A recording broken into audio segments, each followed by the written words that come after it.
తెలంగాణ వస్తే అందరం జన్మ ధన్యమైపోయిందిరా, మన జీవితాలు బాగుపడతాయి, అందరం కూడా బంగారు తెలంగాణ కాకుండా నీళ్లు నిధులు నియామకాలు వస్తాయనుకున్నాం. కానీ 10 ఏళ్లలో అవి ఏమని రాలే. తెలంగాణ తల్లి విగ్రహం ఉండే, మేమనుకున్నాం ఈ విగ్రహం చూసిన తర్వాత మా ప్రభుత్వం వచ్చిన తర్వాత మా గౌరవ ముఖ్యమంత్రి గారు తెలంగాణ తల్లి అంటే ఏ చాకలి ఐలమ్మలాగనో, మనం ఇంట్లో చూస్తే మన అమ్మలాగనో, గ్రామీణ ప్రాంతాల్లో ఉండలే మన అమ్మలాగనో ఉంటుంది అనుకున్నాం. కానీ వజ్ర వైఢూర్యాలతో చూసిన తర్వాత మా గౌరవ ముఖ్యమంత్రి గారు మేధావులతో చర్చించి ఒక నిర్ణయం తీసుకొని ఈరోజు మనం తల్లిని చూసేటట్టే అలాంటి విగ్రహాన్ని ఈరోజు ఆవిష్కరించుకోబోతున్నాం.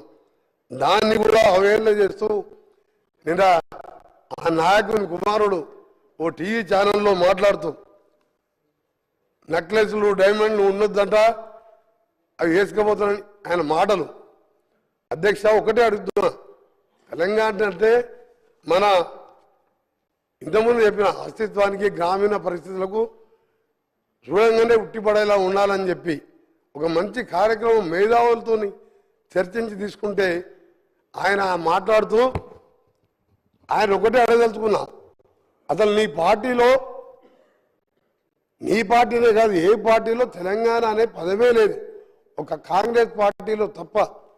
మాది తెలంగాణ ప్రదేశ్ కాంగ్రెస్ కమిటీ అంటాం, టీపీసీసీ అంటాం. ఆయన టీఆర్ఎస్ని బీఆర్ఎస్ని చేసుకున్నాడు. ఇవాళ ఎక్కడో విగ్రహాన్ని తీసుకొచ్చి మేము ఇవాళ ఉట్టిపడేలా విగ్రహాన్ని తెలంగాణ తల్లిని రూపొందించితే నీకు తెలంగాణ గురించి మాట్లాడ హక్కేలేదు. వాళ్ళకు టీని తీసేసి బీ పెట్టుకున్నావు.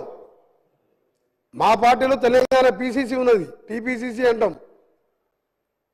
అధ్యక్ష అందుకే మీ అందరికీ చెప్తున్నా ఒకటే, ఈరోజు సాయంత్రం జరిగే ప్రోగ్రాం మా గౌరవ ముఖ్యమంత్రి గారి ఆదేశం మేరకు మా అధికారులు మంచి ఏర్పాట్లు చేసిండ్రు. లక్షలాది మంది మహిళలు వస్తున్నారు. మా ఆర్ఎన్బి శాఖ ద్వారా అన్ని కూడా ఏర్పాట్లు చేస్తున్నాం. మేమందరినీ కూడా పేరు పేరున మీ అందరికీ సవినయంగా కోరుకుంటూ, కొందరి పదవి పోయిందనో ఏదో రాజ్యం పోయిందనో ఈరోజు వాళ్ళు మాట్లాడే మాటలు నమ్మకుండా తెలంగాణ ప్రజలకు విజ్ఞప్తి చేస్తున్న ఈ సభ ద్వారా మీ ద్వారా స్వచ్ఛందంగా అందరూ తరలి వచ్చి తెలంగాణ తల్లితో పాటు ఈరోజు 10 ఏళ్ల తర్వాత నిజంగా వచ్చిన తెలంగాణ, అప్పుడైతే అసలు ప్రజాపాలన తెలంగాణ డిసెంబర్ 7, 2023 వచ్చింది. ప్రజలు స్వేచ్ఛా వాయులు చీల్చుకుంటూ ఇవాళ సెక్రటరియట్లో వేలాది మంది కనబడుతున్నారు.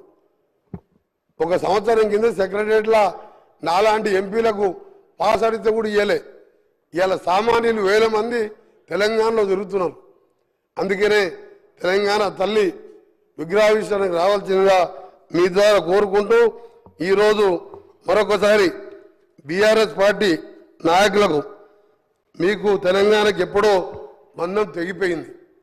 మీరు టీ తీసేసి బీ పెట్టుకున్నప్పుడే మీ విగ్రహం గురించి కానీ దేని గురించి కానీ మాట్లాడే హక్కు లేదు మీకు.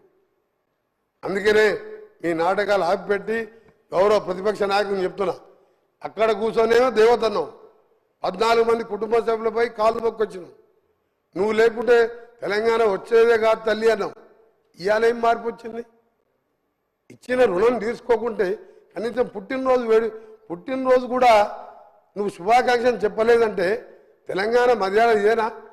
అధ్యక్ష ఊళ్ళల్లో అంటారు తెలంగాణలో, ఇంటికి వచ్చిన వారిని ఇంటికి వచ్చిన వారి మర్యాద చేసి కాళ్ళకు నీళ్ళు ఇచ్చి అన్నం పెట్టి పంపించే మర్యాద తెలంగాణ ప్రజలది. తెలంగాణ ఇచ్చి 10 ఏళ్ళు అనుభవించి కనీసం శుభాకాంక్షలు కూడా చెప్పలేదంటే నీ జ్ఞానం ఎక్కడ పోయింది? 80,000 పుస్తకాలు ఎక్కడ పోయినాయి? మీ పిల్లలకు నేర్పి ఆ పిల్లలు బయట టీషర్ట్లు వేసుకొని రోడ్ల మీద లొల్లి పెడుతున్నంట.